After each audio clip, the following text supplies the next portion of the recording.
आप सभी श्री कृष्ण भगवान को मानते होंगे। आज से लगभग 5000 वर्ष पूर्व श्री कृष्ण भगवान का धरती पर अवतरण हुआ। 12 वर्ष की उम्र तक श्री कृष्ण भगवान ने गौ माताओं को चराया, और जब तक श्री कृष्ण भगवान ने गौ माताओं को चराया, अपने पैरों में जूते, चप्पल, पगड़ की सैंडल, पहुनिया नहीं पहने। क्यों? क्या कारण? पैसे नहीं थे? ये तो कारण ही नहीं हो सकता, क्योंकि जिनके घर पर 9 लाख गैया हो, जिनके सिंहों पर सुवर्ण के टोप पहनाए गए हो, सोने के टोप पहनाए गए हो, जिनके तन पर स्वर्ण रजत के आभूषण पहनाए गए हो, उनके घर में धन की क्या कमी? और सज्जनों, वैसे भी जहां गैया होती वहां धन की कमी तो आ ही नहीं सकती। वराह पुराण के 204 अध्याय में कहीं विभिन्न जगह पर कहा है, अष्ट ऐश्वर्यमय लक्ष्मी गोमय वस्ते लक्ष्मी, कि गौ माता जी के पास तो लक्ष्मी लक्ष्मी, तो वहां तो धन की कोई कमी नहीं थी। फिर भी श्री कृष्ण भगवान ने नंगे पैर गौ माता को चराया। कारण, दरअसल पहली बार जब श्री कृष्ण भगवान गौ माताओं को चराने के लिए निकले तो उस समय उसका मुहूर्त निकाला गया था। घटना आती है कि श्री कृष्ण भगवान माखन चोरी किया करते थे। समय मिला तो उन्होंने माखन ही चुरा करके क्यों खाया और छाछ की मटकियां क्यों फोड़ी, इस विषय पर भी आगे चर्चा करेंगे। तो वो इधर उधर यही काम करते, कभी मटकियां फोड़ेंगे, कहीं भी दही खा जाएंगे, कभी माखन चुरा के खाएंगे।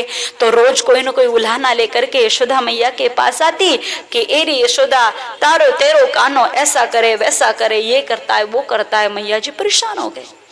एक दिन थोड़े से क्रोधित होकर के मैया ने अपने कान्हा को कहा, कान्हा तू मुझे बहुत परेशान करता है, तू ना तेरे बाबा के संग ये चराने के लिए जंगल में जाया कर। अब श्री कृष्ण भगवान ने तो वही जिद पकड़ ली, कल से मैं गये चरावन जाऊंगा, कल से गये चरावन जाऊंगा, कल से गये चराने जाऊंगा। नंद बाबा आएंगे तो तू बाबा को कहना कि कल से कान्हा को भी ले जाइयो। अब जैसे शाम को नंद बाबा आए 4 बजे के आसपास कि कान्हा जी अपनी माँ के कान में जाके खुसफुस करे, माँ कहियो ना, माँ बाबा ने कहियो ना। माँ कहे तू चुप बैठ, मैं ना कहूंगी, तू कह दे। वो कहे तू के, वो तू कहे। खुसफुस चल रही थी। नंद बाबा ने पूछ लिया क्या हुआ? झट से दान करना नहीं आने के ना, देखो ना मैया माँ मुझे कह रही बाबा कि कल से तू गये चराने जाया कर। कहते अरे क्यों? बस मुझे ये नहीं पता, लेकिन मैं कल से गये चराने आऊंगा। नंद बाबा ने कहा कान्हा तू भी छोटा है, तू कहाँ गये चराने आएगा? जब नंद बाबा ने उन्हें मना कर दिया तो श्री कृष्ण भगवान रोने लगे कि नहीं मैं तो गैयन चरावे जाऊंगा, मैं गैया चराऊंगा, मैं गैया चराऊंगा, आप छोटी गैयन को मैं चराऊंगा, बड़ी गैयन को आप चराओ।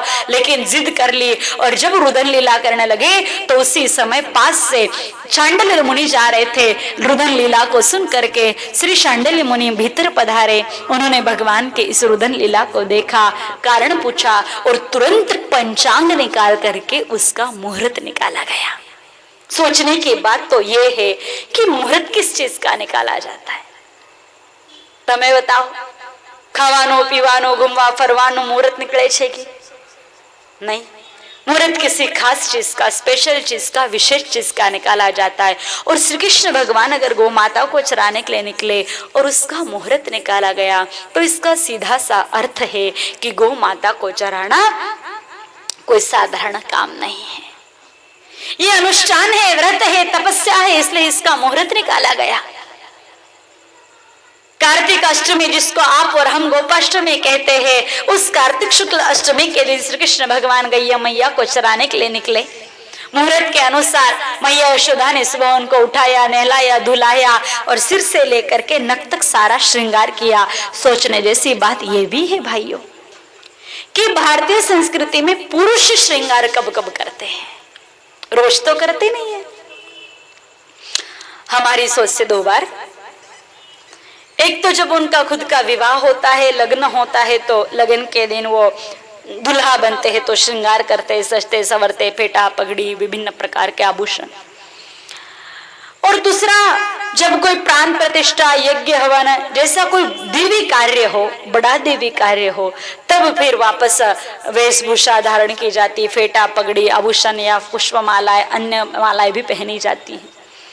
भारतीय संस्कृति में पुरुष इन दो अवसरों पर श्रृंगार करते हैं और श्री कृष्ण भगवान ने अगर संपूर्ण श्रृंगार किया तो इसका सीधा सा कारण कि गैया चरना कोई साधारण कार्य नहीं है, वो देवी कार्य है, एक दिव्य अलौकिक कार्य है। इसलिए उस दिन श्री कृष्ण भगवान ने श्रृंगार किया।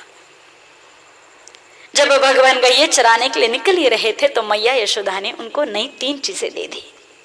एक दी लकड़ी की लखुटी, डंडा, छड़ी, दूसरा दे दिया एक काली कंबलियां और तीसरा दे दिया जूतों का जोड़।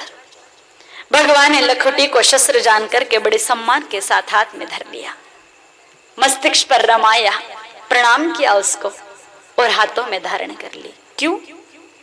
गैया मैया को मारने के लिए। जानते तो हम हैं, लेकिन वर्तमान समय में हो तो यही रहा है। डंडा तो गौ माता जी को मारने के लिए ही उठाया जाता है, पर कृष्ण भगवान ने इसलिए नहीं उठाया था। कृष्ण भगवान ने गैया के रक्षार्थ, कोई गौ माता को तकलीफ दे, कोई गौ माता को क्षति पहुंचाए, कोई गाय माता जी को किसी भी प्रकार की यातना देने की कोशिश करे तो उस पापी को सजा देने के लिए, दंड देने के लिए भगवान ने अपने हाथ में उसको शस्त्र जान करके धारण कर लिया। काली कंबलिया को भी हल्के से झटक करके कंधे पर डाल दिया और जूतों के जोड़ को मुस्कुराते बड़े प्रेम से माँ को कहा, माँ मैं इनको नहीं पहनूंगा, और एक तरफ खिसका दिया। वृत्ति देखो कि नहीं अच्छी की है। आज हमारे बच्चे होते तो कोई चीज पसंद नहीं आए तो फेंक देते, चाहे मुंह पर फेंकने पर भी कोई दिक्कत नहीं, उनको झटके से फेंकते। तामसी वृत्ति है तो तामसी वृत्ति के लोग तो इसी प्रकार का काम करेंगे। और वृत्ति तो अन्न से और देखने से बनती है। आज जो हम बच्चों को खिला रहे वो भी तामसिक है, और जो बच्चे चारों तरफ देख रहे हैं वो भी तामसिक वृत्ति का है। तो बुद्धि तमो वृत्ति रहेगी तो इसी प्रकार के काम होंगे। भगवान ने मुस्कुराते हुए जूतों को पार कर दिया और बड़े प्रेम से कहा, तिरस्कार के साथ नहीं, पसंद नहीं आया इसलिए झटके से नहीं, माँ मैं जूते ना पहनूंगा। मैया ने बार बार समझाया, कान्हा तू जंगल जाएगा, लल्ला काटे कंकर होंगे, भाटे पत्थर होंगे, चुभेंगे तेरे नाजू से चरण कमल खराब हो जाएंगे, लाला जूतों को पहन ले। कि नहीं मैया मैं जूते तो ना पहनूंगा। मैया ने बार बार समझाया, कान्हा जिद ना करियो, कह दियो ना तो जंगल में जाएगो, काटे कंकर होंगे, चुभेंगे तेरे नाजू से चरण कमल खराब हो जाएंगे, लाला जूतन ने पहन ले। कि नहीं मैया मैं जूते तो ना पहनूंगा। मैया ने बार बार समझाया, फिर भी श्री कृष्ण भगवान नहीं माने। अंत में मैया ने कहा, ठीक है मैया तेरी मर्जी, जूते ना पहनने, कोई बात नहीं मत पहन, लेकिन मुझे कारण बता दे कि तू जूते क्यों नहीं पहनता। तब श्री कृष्ण भगवान ने उत्तर देने की बजाय अपनी माँ को एक प्रति प्रश्न पूछ लिया कि माँ तू मुझे एक बात बता, तू रोज भगवान के मंदिर में जाती है? कि हाँ जाती हूँ। तो नंद बाबा ने तेरे लिए बड़ी प्यारी सुंदर जूतियां बना कर करके, तो उन जूतियों को पहन करके क्यों नहीं जाती? कहते, अरे मेरे भोले पगले कान्हा, लल्ला मंदिर में भगवान होते हैं और भगवान के सामने जूते चप्पल पहन करके नहीं जाते। अगर हम भगवान के सामने जूते चप्पल पहन करके जाएंगे तो भगवान का अपमान हो जाएगा। तुरंत श्री कृष्ण भगवान ने अपने माँ को कहा, ओ मेरी प्यारी दुल्हारी मैया, तू अगर अपने भगवान के संग सामने जूते चप्पल पहन करके नहीं जावे तो तू ही बता, 33 कोटि देवी देवताओं को अपने तन में स्थान दे करके हम मानव के कल्याणार्थ धराधाम पर अवतरित भगवती गौ माता जी के संग सामने में जाओ तो जूते चप्पल पहन करके जाने की हिम्मत कहाँ से लाओ। हम जिस श्री कृष्ण भगवान को अपने भगवान कहते हैं, वही श्री कृष्ण भगवान गौ माता को अपने भगवान कहते हैं।